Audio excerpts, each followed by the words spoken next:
क्या आपने कभी सुना है कि माता पार्वती ने स्वयं देवताओं से कहा था कि वे निःसंतान रहे? आखिर क्यों एक मां स्वरूपा देवी ऐसा वचन देंगी? इस रहस्य को समझने से पहले हमें हिंदू धर्म के गहरे तत्वज्ञान और सृष्टि के रहस्यों को जानना होगा।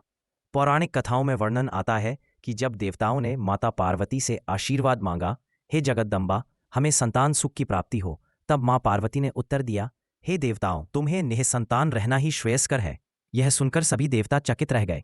वे सोचने लगे, संसार में संतान तो धर्म, वंश और परंपरा की निरंतरता का प्रतीक है, तो फिर देवी हमें यह वरदान क्यों नहीं दे रही हैं? मां पार्वती का यह वचन कोई शाप नहीं था, बल्कि गहन रहस्य छिपाए हुए था। देवताओं को निःसंतान रहने का अर्थ यह था कि देवता नित्य और अविनाशी है, वे जन्म और मृत्यु के चक्र में नहीं बनते। यदि वे संतान उत्पन्न करेंगे तो उन्हें भी सांसारिक मोह माया और वंश परंपरा के बंधन में फंसना पड़ेगा।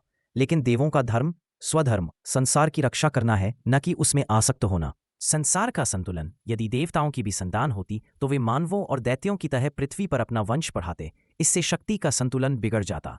मानव, दानव और यक्षों की संतति के बीच ही जीवन चक्र चलता है, जबकि देव केवल मार्गदर्शन और रक्षा के लिए है।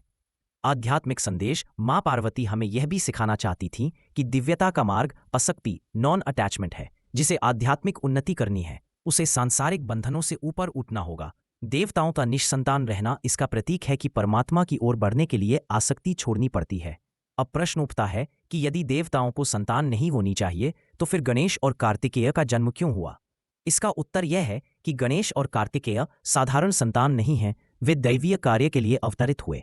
गणेश बुद्धि और विघ्न विनाशक शक्ति के प्रतीक हैं, जबकि कार्तिकेय दानवों के संहार और धर्म की रक्षा के लिए उत्पन्न हुए। अर्थात देवताओं की संतान तभी प्रकट होती है जब संसार चक्र में बड़ा संतुलन बिगड़ने लगता है। माता पार्वती का यह संदेश केवल देवताओं के लिए नहीं, बल्कि हमारे लिए भी एक शिक्षा है।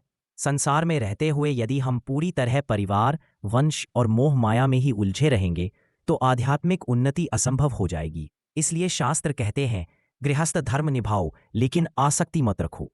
देवताओं का निसंतान रहना हमें यह सिखाता है कि सच्चा ध्येय वंश बढ़ाना नहीं, बल्कि धर्म, सत्य और चेतना को बनाए रखना है। इस प्रकार माता पार्वती का वचन किसी शाप का प्रतीक नहीं, बल्कि गहन सत्य का उद्घाटन है। देवताओं का कार्य केवल सृष्टि की रक्षा करना है, न कि स्वयं उसमें उलझा जाना। और यही शिक्षा हमें भी देती है कि जीवन का सर्वोच्च लक्ष्य परमात्मा की ओर बढ़ना है, न कि केवल सांसारिक बंधनों में फंस जाना। अगर आपको माता पार्वती के इस गूढ़ रहस्य की व्याख्या पसंद आई हो, तो इस वीडियो को लाइक और शेयर करना न भूलें। और इसी तरह की अनोखी और दुर्लभ पौराणिक कथाएं जानने के लिए अभी सब्सक्राइब करें और घंटे का बटन दबाएं, ताकि हमारे अगले वीडियो की सूचना आपको सबसे पहले मिले।